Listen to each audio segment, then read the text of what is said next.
मित्रों, आज हम यहाँ पर इसराइल के बारे में चर्चा करना चाहते हैं, जो कि भारत को अपना एक अच्छा मित्र मानता है। यहाँ ये बताने वाली बात है कि हमारा देश यानी भारत 15 अगस्त 1947 को आज़ाद हुआ था और उसी क्रम में इसराइल को ब्रिटेन से 14 मई 1948 को आज़ादी मिली थी। यानी दोनों के आज़ाद होने में लगभग 1 साल का अंतर था। परंतु इस बीच में इसराइल और भारत देश के तरक्की में कितना अंतर हुआ है, इस बात को भी ध्यान में रखने की जरूरत है। इजरायल की स्थापना के बाद सन 2017 तक भारत के किसी भी प्रधानमंत्री द्वारा इजरायल की यात्रा नहीं की गई थी। सन 2017 में भारत के प्रधानमंत्री नरेंद्र मोदी ने इजरायल की प्रथम यात्रा की। अपने को भारत का पुराना दोस्त मानने वाला इजरायल नरेंद्र मोदी जी के इस यात्रा से बहुत खुश हुआ और दोनों की दोस्ती में और मजबूती आ गई। इसराइल जब आज़ाद हुआ था तो यहाँ पर न तो कोई खेती की जाती थी, न ही कोई पानी का स्रोत था। परंतु अपने मेहनत और टेक्नोलॉजी के दम पर आज इसराइल लगभग 100 प्रकार के खाद्य पदार्थों का उत्पादन स्वयं करता है। इसके अलावा समुद्र के खारे पानी को भी शुद्ध करके अपने अनेक जीवन उपयोगी कामों में ले आता है। जानकारी के लिए बता दें कि इसराइल एक यहूदियों का देश है और पूरी दुनिया के किसी भी कोने में यदि यहूदी बच्चे का जन्म होता है तो उसे इजराइल की नागरिकता स्वतः मिल जाती है। वह चाहे जब भी आकर के इजराइल में रहना शुरू कर सकता है। इजराइल की भाषा हिब्रू है।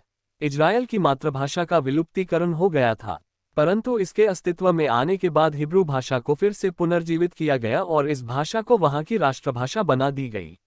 इजराइल की जनसंख्या हमारे भारत की जनसंख्या के हिसाब से दिल्ली और मुंबई से भी कम है। वहां की जनसंख्या लगभग 92 लाख मात्र है। जमीनी क्षेत्रफल के मामले भी भारत के केरल से भी क्षेत्रफल कम है। इसराइल के हर बच्चे को 15 साल की उम्र के लगभग हाई स्कूल की परीक्षा के बाद, लड़का हो या लड़की, राष्ट्रपति का बच्चा हो या आम नागरिक का, सबको मिलिट्री ट्रेनिंग लेना जरूरी होता है। लड़के को 3 साल और लड़की को 2 साल की ट्रेनिंग दी जाती है।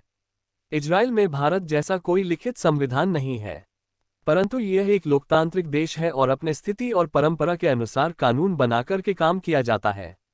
यहाँ का नियम कायदा कानून भी कड़ा है। यहाँ तक कि साइकिल चलाने के लिए भी लाइसेंस लेना जरूरी होता है। इजराइल का परमाणु और सैटेलाइट सिस्टम बहुत मजबूत है और वायु सेना तो दुनिया के चौथे नंबर पर मानी जाती है। इतनी मजबूत कि इसराइल में कोई भी मिसाइल अटैक करने से पहले ही नष्ट हो जाती है। यहाँ की विशेषता यह है कि मोटोरोला जैसे मोबाइल की दुनिया में कदम रखने वाला सेट भी इजराइल में ही बना था। कंप्यूटर के लिए माइक्रोसॉफ्ट के लिए पहले पेटीएम जी पैड भी यही बना था। प्रसिद्ध वैज्ञानिक अल्बर्ट आइंस्टीन भी यहूदी थे, जिन्हें इजराइल का राष्ट्रपति बनने का ऑफर दिया गया, लेकिन उन्होंने इसे ठुकरा दिया। फेसबुक के संस्थापक मार्क जुकरबर्ग भी यहूदी थे। इजराइल का मानना है कि कोई भी व्यक्ति या संगठन हमारे देश के एक नागरिक को यदि मारेगा तो हम उसके 1000 नागरिक उसके घर में घुसकर मारेंगे। ये वीडियो और जानकारी आपको कैसी लगी, कृपया कमेंट बॉक्स में अवश्य बताएं। निवेदन, यदि आपने अभी तक हमारे चैनल को सब्सक्राइब नहीं किया है तो कृपया तुरंत ही सब्सक्राइब कीजिए, लाइक कीजिए और अधिकतम शेयर कीजिए। इस प्रकार हम आपके लिए और भी अच्छा से अच्छा वीडियो प्रस्तुत करने के लिए उत्साहित होंगे।